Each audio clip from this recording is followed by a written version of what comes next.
زبور پہلی کتاب اور اس کا 9واں باب جو 20 آیات پر مشتمل ہے۔ میں اپنے پورے دل سے خداوند کی شکر گزاری کروں گا۔ میں تیرے سب عجیب کاموں کا بیان کروں گا۔ میں تجھ میں خوشی مناؤں گا اور مسرور ہوں گا۔ اے حق تعالی، میں تیری ستائش کروں گا۔ جب میرے دشمن پیچھے ہٹتے ہیں تو تیری حضوری کے سبب سے لغزش کھاتے اور ہلاک ہو جاتے ہیں، کیونکہ تو نے میرے حق کی اور میرے معاملے کی تائید کی ہے۔ تو نے تخت پر بیٹھ کر صداقت سے انصاف کیا۔ تو نے قوموں کو جھڑکا، تو نے شریروں کو ہلاک کیا ہے۔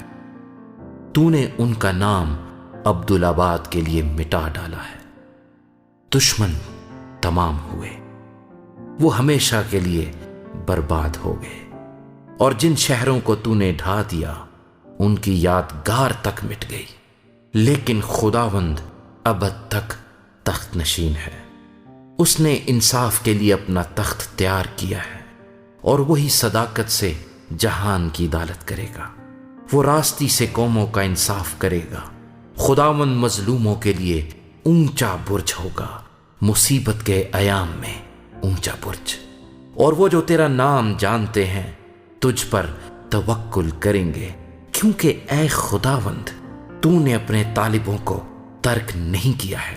خداوند کی ستائش کرو جو سیون میں رہتا ہے۔ لوگوں کے درمیان اس کے کاموں کو بیان کرو، کیونکہ خون کی پرسش کرنے والا ان کو یاد رکھتا ہے۔ وہ غریبوں کی فریاد کو نہیں بھولتا۔ اے خداوند مجھ پر رحم کر، تو جو موت کے پھاٹکوں سے مجھے اٹھاتا ہے۔ میرے اس دکھ کو دیکھ جو میرے نفرت کرنے والوں کی طرف سے ہے، تاکہ میں تیری کامل ستائش کا اظہار کروں۔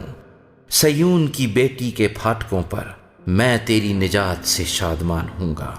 قومیں خود اس گڑھے میں گری ہیں جسے انہوں نے کھودا تھا۔ جو جال انہوں نے لگایا تھا اس میں انہی کا پاؤں پھنسا۔ خداوند کی شہرت پھیل گئی، اس نے انصاف کیا ہے۔ شریر اپنے ہی ہاتھ کے کاموں میں پھنس گیا ہے۔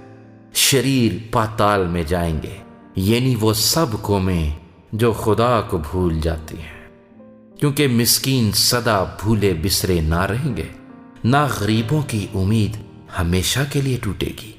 اٹھ اے خداوند، انسان غالب نہ ہونے پائے۔ قوموں کی عدالت تیرے حضور ہو۔ اے خداوند ان کو خوف دلا۔ قومیں اپنے آپ کو بشر ہی جانے۔